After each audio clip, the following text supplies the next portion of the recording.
Bonjour, alors moi c'est Dominique, je suis responsable de formation professionnelle sur les BP, loisirs tout public, mais aussi sur le DE des PTR pour les initiés. Je travaille pour le CFPPA de Carmejeanne, situé à Digne-le-Chaffaud, dans les Alpes de Haute-Provence. À la question qui est posée, en quoi l'éducation populaire a-t-elle changé ma vie, je souhaiterais modifier. L'éducation populaire a conduit et construit ma vie.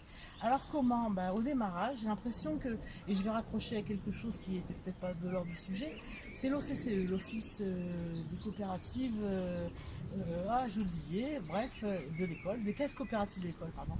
Et aussi cette école des années 70, début des années 70, qui est encore beaucoup empreinte de la pédagogie de Célestin Freinet. Et au travers de ça, nos maîtres, CM1 et CM2, on les appelait les maîtres, nous permettaient de constituer un groupe qui gérait en fait la caisse de la classe. Et ensuite, on avait la possibilité de représenter notre école au niveau du département et représenter notre département à l'échelle nationale. Et 2 années de suite, j'ai été cet élève qui a représenté son école. Ensuite, quand je dis qu'elle a construit ma vie, c'est parce qu'au travers de ces premières expériences, j'ai rencontré des animateurs qui animaient ces week-ends de rencontres.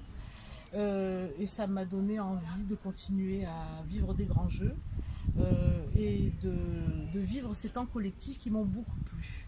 Je tenais aussi à dire que ça a construit ma vie parce que mes deux parents auraient souhaité intégrer les CREPS pour être éducateur sportif. Mon père n'a pas pu.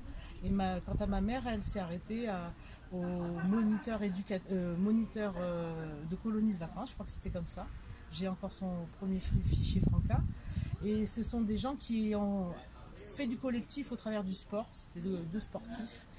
Et enfin, j'ai l'impression que malgré mon jeune vieil âge, je suis née en 62, j'ai eu la chance d'avoir été élevée par des parents qui m'ont donné la parole et ensuite d'avoir des professeurs qui nous ont intimé l'ordre de réfléchir par nous-mêmes. C'est ce que j'essaye de transmettre encore en espérant ne pas trop me tromper. Et puis que vive encore l'éducation pour tous et par tous. Je vous remercie.